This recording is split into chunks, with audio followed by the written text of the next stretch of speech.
Hi, Steve here.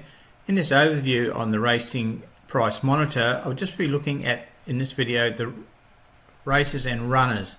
On the left hand side there, we've got the countries that I've nominated, which are the US and Australia here, and the grey races here are the ones that have already been. So if I click on a grey race, they've already been, so we can go back in the up until midnight UK time. We can go back and look at any of the day's races, and we can change the T settings. T settings are, if we look down the bottom here, my T1 settings, so that's all the prices here. That has taken 120 minutes I've set before the race. So 2 hours before the race, misdemeanor was 2.16. And as the race jumped, its final price was 2.18.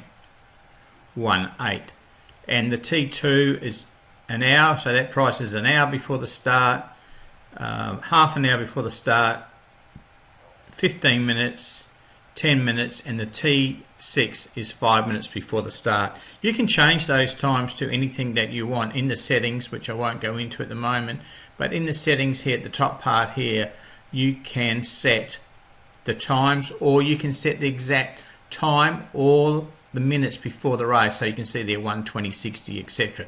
And that's what this is running on. The good thing is that I could go in here and just put in 90, for example, go down and click submit, and then we go back in here, and these prices now will change to what they were at 90 minutes before the off. Thing with this, you can go back in here and have a look at the prices, and also the main feature of this here, of course, is looking at what has happened over that period of time.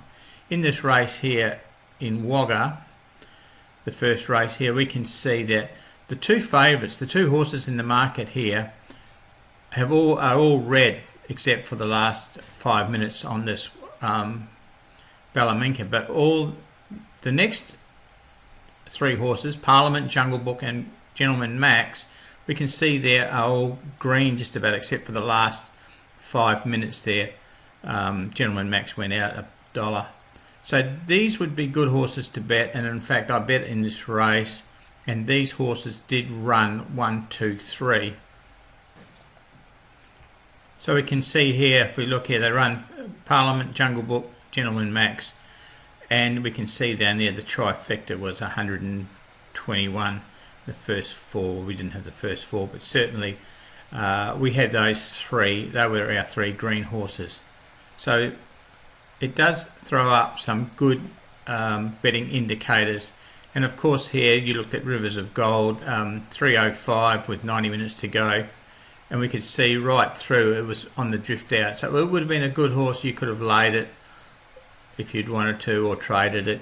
This is a tool that gives you the inside information. Do you want to trade? Do you want to back? I like getting at some of these horses like Gentleman Max and that, and backing them with a win, but with a good saver on the place market, because I do find, even though the money is there for them, they may just miss on the day, but they'll run a place. And some of them are good prices. I've had 6.8, 5.2 in the last couple of days, so they've been some good places.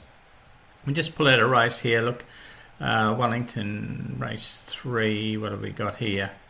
Okay, we see here Chevron Prince right across, very strong, betting green right through.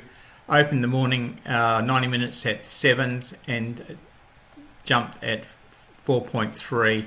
So you can see even in the last 5 minutes it came in. It was at 5.5 with 5 minutes to go and jumps at 4.3. So 21% even the last 5 minutes. Fonda was 13% in the last 5 minutes. And the number 5 down here is 8. These ones here at the last 5 minutes and that, I find these prices can be people trading in that, but the good long strong, if it's green, running green right through, then I find them to be pretty good bets. And in this race we only had two, and they were Chevron Prince and Fonda. This is WATAB, so just disregard the prices. Okay, so Chevron Prince was first and Fonda ran fourth in that one. Okay, back to our chart.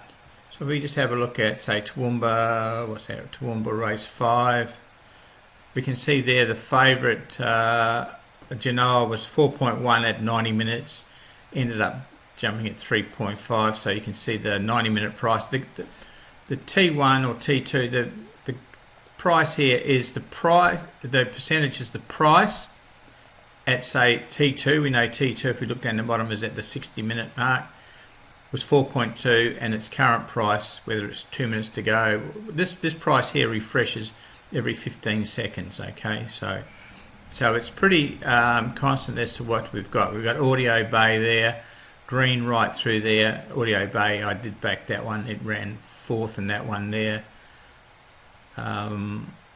Genoa, let's just check, I'm not sure how Genoa went.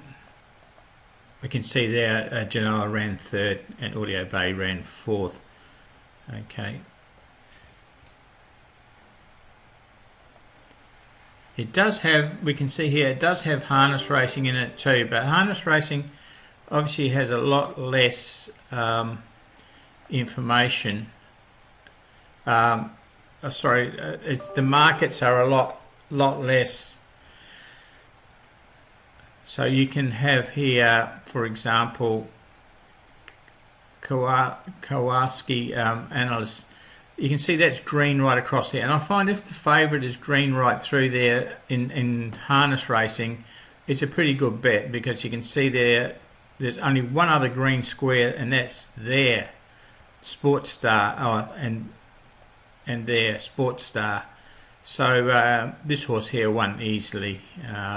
But in harness racing, there's a lot less money. So if you were going to specialise in harness racing for the day, I would change my T1s and T6s right through to be a lot, because the money's only coming in, like, even though I'd say T1 make that 30 minutes, etc. But you can play around with it, obviously, to have a look and see how it looks. Okay, the other thing, so just before I sign off from that, I just want to show you in the settings. If we scroll up, you can pick the countries in that you want to monitor, and by ticking them, so they will monitor the races on that day-to-day through, like I've got here, Australia and the US at the moment. Okay, now the other thing that it has in the Racing Price Monitor is it has steamer and drifters. So what it's doing here, it's highlighting the prices and the biggest movements from the biggest fluctuations right through to the lowest, and then on the other side it has got the movements of the drifters. So this is very good to have a look at and hone in on a race, and then you can go back into here and look more specifically at what is happening. But this how are we getting this price here, the TO price? This is set, it can be set at a time. You can say, like, from 8 o'clock my time, and all the times on these are set off your computer clock, so it's your local time. So that says from whatever my local time was, I think I've set this from 8 o'clock in the morning. So from 8 o'clock this morning till now, Artie Lucas was at 4.6 at 8 o'clock, and it's firmed into 3.25. So it's come in 30%. Ballarat race 5, we don't have any others. In Ballarat race 5, we've probably got here, we got the favourite here, Shepherd, which at that same time at 8 o'clock this morning was 1.76. It's now out to 2.32, so that's drifted out 30%. Okay, so that gives you some idea, and the settings for these are done down the bottom here in the drifter settings, and I've got my prices, the minimum price from 150, maximum price 20, and then the drifters 1.5, and the maximum price out to 10.05. Minimum volume you can set, if you want to get plenty of drifters in here, you can set it low and you'll get lots, and then you can go back into the races and just find out exactly what's moving, and then you can bring up, like I use EasyBet Bot, but whatever, you can bring it up and you can see how much is in the market. See this one here at Wagga, we can see there's 100,000 Australian dollars in this one. Okay, so that's the two features that are in this racing price monitor, and it's web-based so that you can access it on your iPad, you can access it anywhere, you just log into your account, and you can also download. If you want to download a race, you can export it and it'll download it. You must have obviously Excel, but it'll download into a CSV file. So we've got this race here. If I click on export and then bring it up, there it is. There's this race that we've just had now. Okay, so it tells us down in the tab it was Wagga Race 2, and it gives us the prices at the different intervals and that. So obviously it's a good tool for doing a bit of research as well. Okay, thanks for watching this, and we'll talk a bit more on some other features later on. This is Steve signing off, hoping that you do see benefit in our racing price monitor. Thank you.